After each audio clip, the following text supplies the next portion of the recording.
Top quality और consistent performance के लिए सिर्फ सिल्वर पंप नाम याद रखना। બોટાદના રાણપુર તાલુકામાં કોઝવેની અંદર એક કાર તણાઈ અને આ કાર તણાઈ જતાં કુલ 3 લોકોના મૃત્યુ નિપજ્યા છે। આ કારની અંદર બીએપીએસના સાધુ અને હરિભક્તો સહિત કુલ 7 લોકો સવાર હતા। બાળક સહિત 2ના મૃત્યુ નિપજ્યા છે। 4 લોકોનો બચાવ થઈ શક્યો છે। 9 વર્ષનું બાળક અને 80 વર્ષના વૃદ્ધના મૃતદેહ મળી ચૂક્યા છે। શાંતચરિત સ્વામી હજુ પણ લાપતા છે। સ્વામીને શોધવા માટે એનડીઆરએફની ટીમે હવે કામગીરી શરૂ કરી છે। બોચાસણથી સાળંગપુર જતા રાતના સમયે આ અકસ્માત નડ્યો હતો।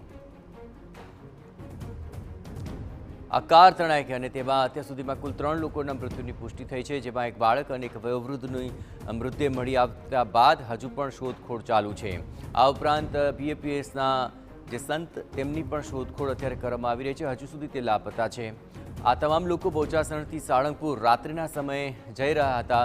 એ દરમિયાન તેમની કારને અકસ્માત નડ્યો અને તેમાં આ કાર પાણીમાં તણાઈ હતી, જેમાંથી 3 લોકોના મૃત્યુ નિપજ્યા છે।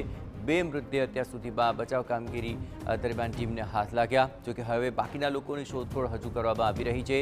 કાર તણાઈ ગઈ અને 3 લોકોના મૃત્યુ, આ ઉપરાંત કુલ 7 લોકો સવાર હોવાની વિગતો મળી રહી છે।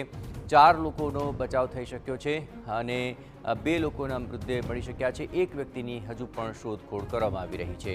મૃતકોમાં 9 વર્ષના બાળકનો સમાવેશ થાય છે। આ ઉપરાંત 80 વર્ષના એક વયોવૃદ્ધ તેમનું પણ આ દુર્ઘટનામાં મૃત્યુ નિપજ્યું છે, પરંતુ શાંતચરિત સ્વામી હજુ પણ લાપતા છે। કુલ જે 7 લોકો આ કારની અંદર સવાર હતા તેમાંથી 6ની ભાળ મળી શકી છે। 3ના મૃત્યુ થયા છે, 2ના મૃતદેહ મળી આવ્યા છે, 1ની શોધખોળ ચાલુ છે। આ ઉપરાંત શાંતચરિત સ્વામી તે હજુ સુધી લાપતા છે, તો તેમની શોધખોળ કરવામાં આવી રહી છે। આ કારની અંદર સવાર થઈને તેઓ બોચાસણથી સાળંગપુર જઈ રહ્યા હતા। એ દરમિયાન તેમની કારને આ અકસ્માત નડ્યો અને કાર પાણીમાં ખાબકી હતી અને ત્યારબાદ તણાવા લાગી હતી, જેમાં અત્યાર સુધીમાં કુલ મળીને જે 2 મૃતદેહ મળ્યા છે અને 1ની શોધખોળ હજુ પણ કરવામાં આવી રહી છે। સૌથી મહત્વની બાબત એ છે કે બીએપીએસના સાધુ શાંતચરિતદાસ હજુ પણ લાપતા છે। આપણે જણાવીએ આ તમામ બાબતોને લઈને વધુ વિગતે વાત કરવા જોડાઈ રહ્યા છે TV9 સંવાદદાતા બ્રિજેશ આકરિયા। બ્રિજેશ, હાલ શું શોધખોળની કામગીરી ચાલી રહી છે? શું વધુ વિગતો મળી? કરવામાં આવે તો રાણપુર તાલુકાનું બોચા ગામ છે, તે ગામ એક કોઝવે આવેલો છે।